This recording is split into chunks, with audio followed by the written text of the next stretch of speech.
So I have something else to say, and I hope that you guys will listen and take it well.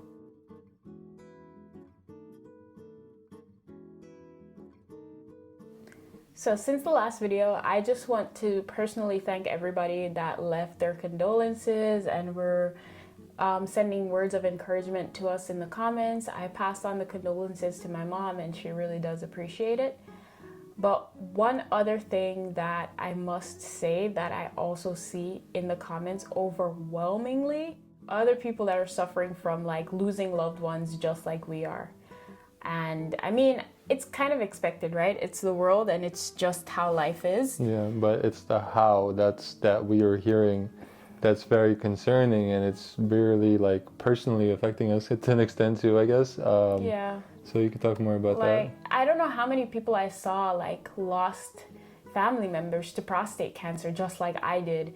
And it was partly because they didn't speak up about having cancer when it was early. And I felt I failed to mention a lot of things during that video because I was all over the place, and as I said, I didn't really want to make the video. And I feel like I want to use this opportunity to point out a lot of the things that I missed, and I'm sure I'm not going to cover every single thing, but I think some of the things are worth pointing out, and it will give people just enough information to take their health a little bit seriously. And I cannot stress it enough to talk to each other. I don't know what else to say. Like, I don't know what else to do to encourage people to like just talk to your family members, talk to your friends. Like, everybody doesn't have like good close communication or contact with their family, but if you have that with your friends, please speak to them. They'll be able to, I don't know, if it's even give you some words of encouragement to, you know, try something, you know? Yep. After my stepdad died, I started going around in circles in my head, trying to figure out how I can help other people to not go through the same thing. Because if prostate is caught at an early stage, it is one of the most treatable cancers. And so is cervical cancer. It's very easy to treat these cancers.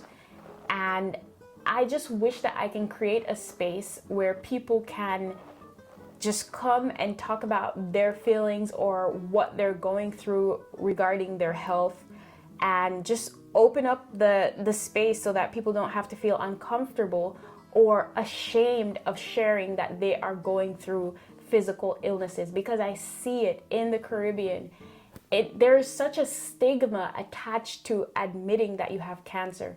And I don't know why people are scared to admit that they have cancer. So, for example, my mom had this friend who found out that she had cancer, and she's been hiding it from like some of her kids and some of her other friends, and I'm sure some of her family members. And my question is, why hide it? There's nothing to hide. There's nothing to be ashamed about. Cancer is, and it can happen to anybody. It's not like it's happening to you just because of whatever. It can happen to anyone. So I just want to encourage people, like, this is nothing to hide. If you're going through an illness and you feel like if you share that with your family member, it's going to burden them, it's the other way around. If you wait until it's too late to share that with them, that's going to burden them even more. Share it while it's early so that you can get the help that you need to prevent it from going to like the worst case scenario, which is death. So, according to some of you guys, we live very unstable and unpredictable lives, and I can honestly see where one can draw that conclusion. But living so unscripted and unstable makes it sometimes hard to keep up with daily schedules, routines, and even our diet. And you guys know I like to eat. And that's why I'm so happy to introduce you guys to today's sponsors, AG1.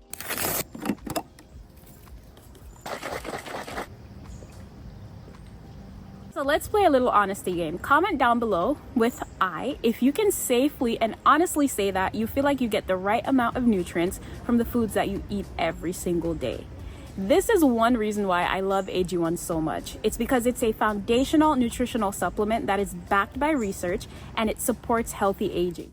Once you get your daily serving of AG1, you no longer have to worry or stress out about your daily nutritional needs. And also, in a research study, 97% of participants felt more energized after taking AG1 for only 31 days. Another important thing to note is that every serving of AG1 is filled with high quality ingredients following the strictest manufacturing standards. AG1 supports the immune system and includes 75 vitamins, minerals, and whole food sourced ingredients. Make sure you try out AG1 today by clicking the link in the bio or in the pinned comment, and you'll get a welcome kit in your very first order. The welcome kit contains 5 AG1 travel packs, a 1-year supply of vitamin D3 and K2, a shaker bottle, a refillable canister, and a scoop. Remember to click the link in the description or in the pinned comment, or scan the QR code that will pop up around right here to get your welcome kit today. Now let's get back to the rest of this video, guys. So I think I forgot to mention like really important things in the video of my stepdad about how you can know if you are at risk of developing, for example, prostate cancer. So in men. So for men around the age of 45 to 50, that's like high time when people start checking, or when your doctor starts recommending you to check your prostate surface antigen levels, which is just called PSA. So if you suspect that something is wrong with you in that department, something doesn't feel right, you want to do a PSA test. So when you go to your doctor, it's a very easy test. It's not like before when men used to do prostate tests, when it used to be like an intrusive process where they would like, you know, put something in something. Yeah, it's not like that anymore. So men, you don't have to be afraid. It's a simple blood test that will check the levels. And guess what? The level of your prostate surface antigen needs to be below 4. If it's shooting up over 4, something is wrong. Even if your doctor says, oh, don't worry about it, you can do your little research, look up your own methods to get that level back down. And if your doctor is telling you that something, it's okay when it's over that level, you need to find a new doctor, get a second opinion. And I did see somebody ask if my stepdad wasn't doing his regular checkups and everything like that. When we first came to the US, he would do it religiously. But after a certain period, he just stopped caring about everything. Yeah. And as a result of that, he was there and he wasn't getting it checked. And my mom and I, we thought that he was, but he wasn't. And the doctor that he had didn't really like call him in to get those like yearly assessments. So that's another thing. You need to find a really good doctor. And another thing that really affected my stepdad was the hospital that he was treated at. Like I left out a lot of details out of my stepdad's situation because most of it, it was just too much to cover, right? Mm-hmm. But I think one thing to mention, like before you go too deep, is he stayed at several hospitals during his treatment, and it was like night and day depending on where he stayed, how he was treated, and the kind of care that he received because of literally where he lived and where they took him, and then where you guys chose to take him, and how he was treated over there. So I guess it's pretty important to like make sure that you're in a good hospital in a good neighborhood. It's sad to say, but it's true. We were living in Brooklyn, and the hospitals around where we lived, they were negligent. And as a result of that, it took them 7 months to detect my stepdad's prostate levels, like the PSA levels. 7 months. So a lot of time passed from the time that he could have been diagnosed to the time when he was diagnosed. And that was detrimental to his health.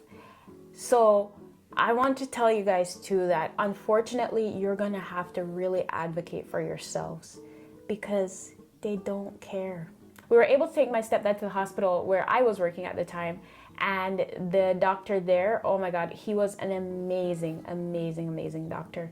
And if anybody has prostate cancer and are in the New York area and want to know this doctor's name, oh gosh, he's not practicing anymore. He went back to he actually went back to like do further studies. Oh, is he a his specialty? He specializes in prostate cancer. Okay. Yeah, so he's really young, right? Yeah. He's such an amazing doctor. When he started Neville on the first treatment, it really worked. And for like a good 6 months, he bounced back so well. Of course, not to his original self, but he came back. But they told us, they gave us a warning that sometimes these treatments work very well in the beginning, and then towards the end, it kind of like goes back to normal. And that's exactly what happened to Neville. And because Neville wasn't eating at the time, he couldn't go on second treatment or do another round of chemo because his body was already too weak. So it was just like a tough situation. And basically all I'm trying to say is that you have to be in a good area.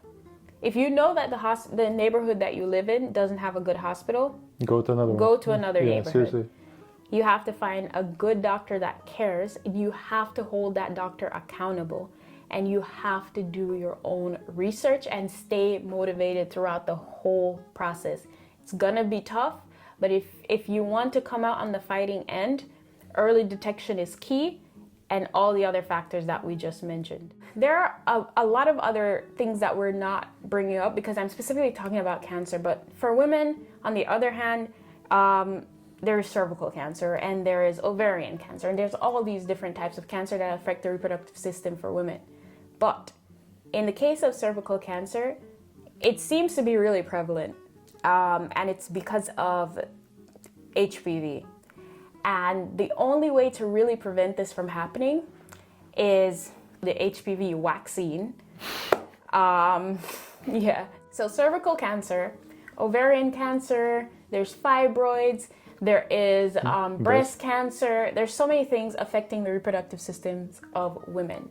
And of course, for breast cancer, you want to make sure that you're getting your yearly screening, or what is called a mammogram, for, the presence of like lumps or whatever. And also, not just the yearly screening. Whenever you go and see your gynecologist, I recommend letting them doing that like little test on you where they feel for the presence of something there.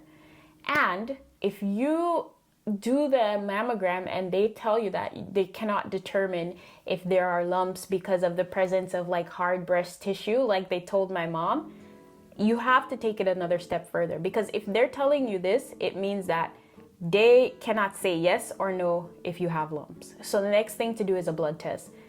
In the US, oh my God, you have to have some kind of family member with history of this to get this and to get this. But I say just lie. My mother died from breast cancer, so I want to get the test. Like, I don't know how else to say it. No, because a lot of people, you simply don't know. Like, you know that you had like some relative that passed because of, they were sick. They didn't feel good. They just like got sick towards the end of their life. But everybody has a cause that they died of. It could be a multiple like reasons. Maybe you didn't know this family member, maybe you didn't know that family member's parents or something. So like, you simply do not know. So you don't want to chance it and say, yes, I have no history. You honestly don't know if you have history or not sometimes, unless you know your entire genealogy. But other body parts, like other parts of the female reproductive system that are affected by cancers, include the cervix. So you want to get screened for cervical cancer and make sure that you are following up on your annual pap smear. If it's abnormal, do not take it lightly. Watch it closely.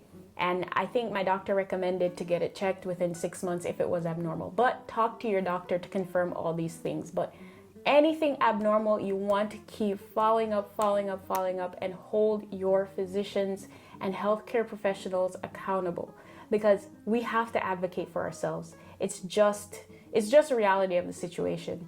Me and Simus read that in the Caribbean region, in the US, and also in Europe, the main causes of like chronic debilitating diseases is cardiovascular. Like in Europe too? In Europe, it's poor circulation. Yeah, in Europe, because, let's talk about your part of the world, then we'll move on to Europe. And the US, So the Caribbean and the US, it's cardiovascular disease, which is like problems with the heart.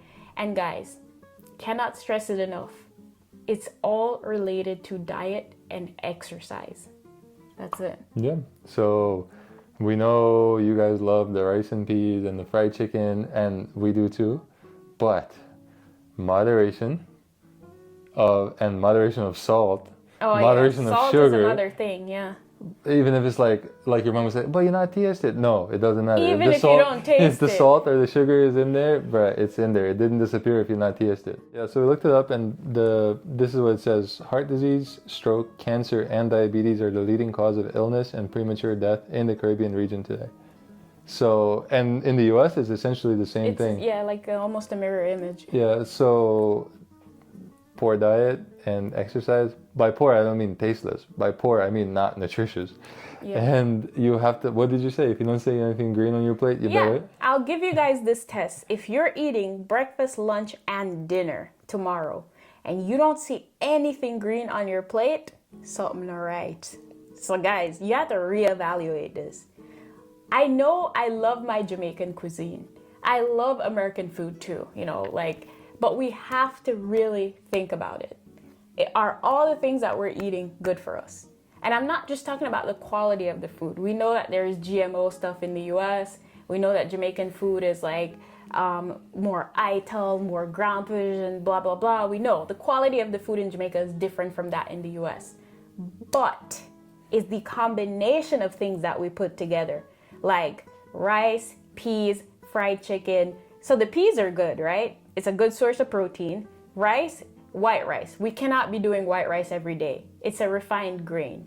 I don't know how to give out this information without being rude, but I have these conversations with my mom every single day. And she has changed up the way that she eats. I see her now eating fish and salad all the time. I told her, Mommy, every single meal that you eat has to have a salad in the mix. And she loves her salad. She likes to her make salad. it. Yeah. So guys, salads, these foods, they're so good for you. They provide these vitamins and nutrients that rice and peas will never give to you guys.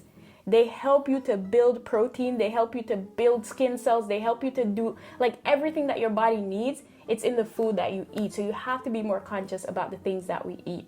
Hypertension, diabetes, even cancers, all these things, they're all connected to the things that we eat. Yeah. If you guys go back a few years in our videos, you'll see my head was significantly more swollen this way. And that is directly because of our lifestyle and our diet, right? So we didn't really do much exercise. I'd go play basketball, but it wasn't enough because I'd play once or twice a week.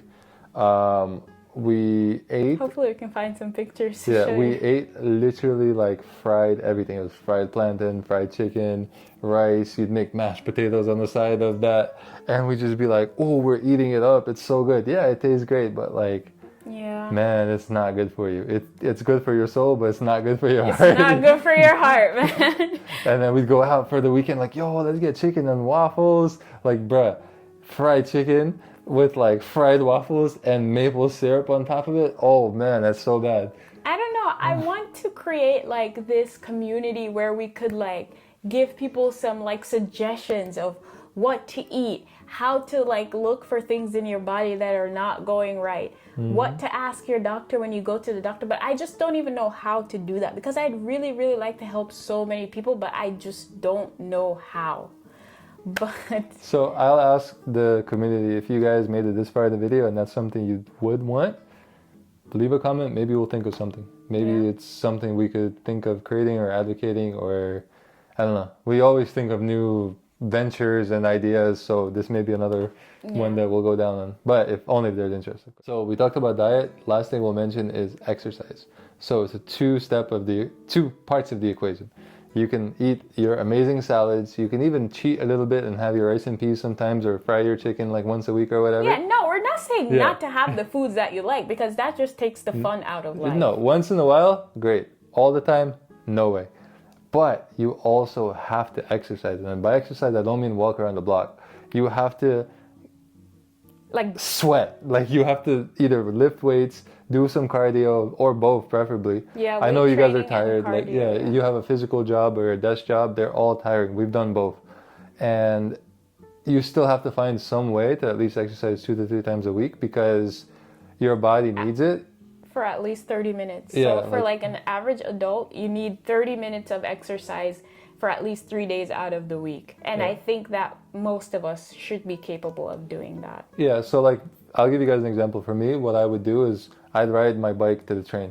When we lived in the US, it was my way to get some exercise in my day. I'd ride a bike because I couldn't ride the bike from New Jersey to the city. There was no way I could have done that. So I'd get off, and then from there I'd ride a bike to my job. So instead of taking the train, I tried to implement that. So there's ways you can play you can this put into it in. Instead of taking a taxi, walk. If you live in a safe environment, like where I was living in Jamaica, in Portland, instead of taking the taxi from downtown, I could walk 15 minutes to my house. That's good exercise. Walking is so fundamental, and we don't even realize it. We are not saying all of this to sound like we're perfect people that do do the right thing that you're supposed to do for eating and your health every single day. By no means we are perfect. We had cake twice at my grandma's house yesterday. Sadly. Twice. But it was good though. But it was amazing. We had cake, we had chichinskas. Today we had hot dogs, but we're traveling, so it's different. But if we're like stable at home, best believe that we're cooking the best meals that we can. But sprinkle. Yeah, guys, if you guys need like advice or tips on